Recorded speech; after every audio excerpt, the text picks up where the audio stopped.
क्या कारण है कि उत्तर प्रदेश की मां बेटी सलामत नहीं है, शाम को अकेली घर के बाहर निकल नहीं पाती है?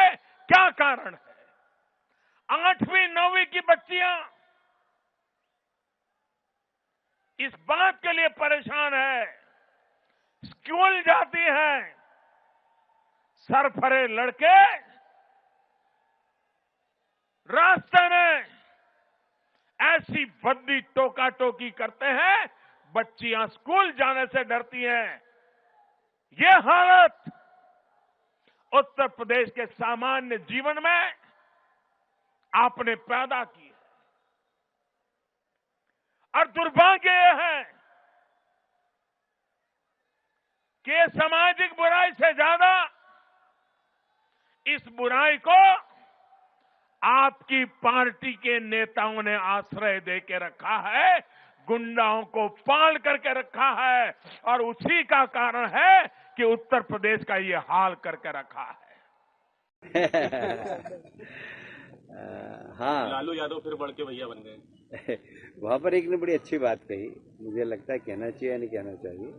जब मैं विदेश में था, जिस दिन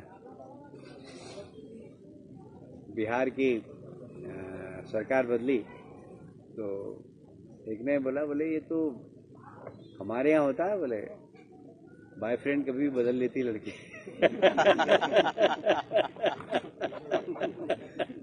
तो बोले बिहार के मुख्यमंत्री की भी ऐसी पोजीशन है, कब किससे हाथ मिला ले, कब किसका हाथ छोड़ दे। एक और प्रधानमंत्री नरेंद्र मोदी अपने हर भाषण में महिलाओं की सुरक्षा की बात करते हैं, वहीं दूसरी तरफ उनके नेता भी अपने हर भाषण में महिलाओं को अपमानित करने की कोई कसर नहीं छोड़ते हैं। नीतीश कुमार उन विदेशी लड़कियों की तरह है जो कभी भी अपना बॉयफ्रेंड बदल लेती है। नहीं, ये आप या मैं नहीं कह रहे हैं, ये एक बीजेपी का नेता कह रहा है। इंदौर में बीजेपी महासचिव कैलाश विजयवर्गीय ने बिहार के हालिया सियासी उलटफेर पर तंज कसते हुए ये बड़ी बात कही है। अब इसे समाजवादी पार्टी के अध्यक्ष अखिलेश यादव ने एक नया एंगल दे दिया जब उन्होंने ये कहा कि इसे महिलाओं का अपमान किया जा रहा है। उन्होंने ट्वीट करके ये कहा कि स्त्रियों के बारे में ऐसी नकारात्मक विचार रखने वाले भाजपाइयों के होते हुए भाजपा के राज में देश की नारी की स्थिति कैसे सुधरेगी। हालांकि ऐसा पहली बार नहीं हुआ है जब किसी बीजेपी नेता ने महिला का अपमान किया है। पहले भी ऐसी कई तस्वीरें देश के सामने आई हैं। अभी अगर हाल ही में बात करें तो श्रीकांत त्यागी। विश्लेषकों का ऐसा कहना है कि बीजेपी की मदर पार्टी आरएसएस में भी महिलाओं की इज्जत नहीं की जाती और वो कहते हैं ना, बच्चा वही सीखता है जो उसे सिखाया जाता है। लेकिन अब तो बीजेपी के नेता विपक्षियों पर भी तंज कसने के लिए महिला का इस्तेमाल कर रहे हैं। बीजेपी से नाता तोड़कर नीतीश कुमार ने आरजेडी के साथ बिहार में महागठबंधन की सरकार बनाई है। इस पर दोनों तरफ से तलवारें खींची गई हैं। बीजेपी सांसद और राष्ट्रीय महासचिव कैलाश विजयवर्गीय ने नीतीश कुमार का मजाक उड़ाते हुए महिला का इस्तेमाल किया। उन्होंने ये कहा कि जब मैं विदेश यात्रा कर रहा था तो वहाँ किसी ने कहा था कि वहाँ की महिलाएं कभी भी अपना बॉयफ्रेंड बदल लेती हैं। बिहार के सीएम भी ऐसे ही हैं, जाने किसका हाथ पकड़ ले और निकल जाए।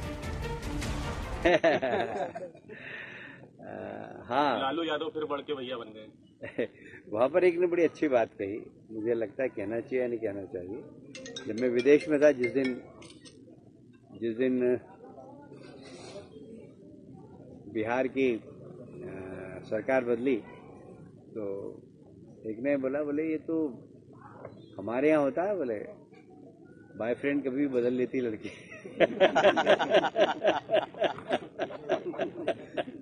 तो बोले बिहार के मुख्यमंत्री की भी ऐसी पोजीशन है, कब किससे हाथ मिला ले, कब किसका हाथ छोड़ दे। इंदौर में बीजेपी महासचिव ने इस बात पर ठहाके लगाते हुए आगे कहा कि मुझसे वह विदेशी व्यक्ति बोले कि बिहार के मुख्यमंत्री नीतीश कुमार की भी ऐसी ही स्थिति है, वह कब किससे हाथ मिला ले और कब किसका हाथ छोड़ दे। नीतीश कुमार ने भाजपा से नाता तोड़ते हुए राष्ट्रीय जनतांत्रिक गठबंधन के मुख्यमंत्री के तौर पर हाल ही में ही इस्तीफा दे दिया। उन्होंने इसके बाद 7 दलों के महागठबंधन के विधायकों के समर्थन में नई सरकार बनाते हुए एक बार फिर बिहार के मुख्यमंत्री के तौर पर शपथ ले ली। लेकिन शायद बीजेपी अपने विरोधियों को आगे बढ़ते हुए नहीं देख सकते, इसलिए उनके हर एक कदम पर तंज कसना जरूरी है। वहीं दूसरी तरफ समाजवादी पार्टी के अध्यक्ष अखिलेश यादव ने इसे महिलाओं का अपमान कहा है। उन्होंने कहा कि स्त्रियों के बारे में ऐसी नकारात्मक विचार रखने वाले भाजपाइयों के होते हुए भाजपा के राज में देश की नारी की स्थिति कैसे सुधरेगी। दरअसल अभी हाल ही में हुए 15 अगस्त को स्वतंत्रता दिवस के मौके पर लाल किले की प्राचीर से प्रधानमंत्री नरेंद्र मोदी ने कहा था कि हमारे देश के अंदर ऐसी विकृति आई है कि हमारी बोलचाल, हमारे शब्दों में हम नारी का अपमान करते हैं। क्या हम स्वभाव से, संस्कार से रोजमर्रा की जिंदगी में नारी को अपमानित करने वाले की हर बात से मुक्ति का संकल्प ले सकते हैं? नारी का गौरव राष्ट्र के सपने पूरे करने के लिए बहुत जरूरी है। एक तरफ प्रधानमंत्री नरेंद्र मोदी ऐसी बड़ी बड़ी बातें अपने भाषणों में बोलते हैं और वहीं दूसरी तरफ उनके नेता स्त्रियों की इज्जत नहीं करते। कभी स्त्री पे हाथ उठा देते हैं, तो कभी उन्हें अपशब्द कहते हैं, तो कभी विपक्ष पे तंज कसने के लिए स्त्री का इस्तेमाल करते हैं। और आप हमसे जुड़े रहने के लिए सब्सक्राइब करें YouTube पर, फॉलो करें Twitter पर और लाइक करें Facebook पर। और ज्यादा जानकारी के लिए आपको टाइप करना होगा सिर्फ न्यूज़ नशा।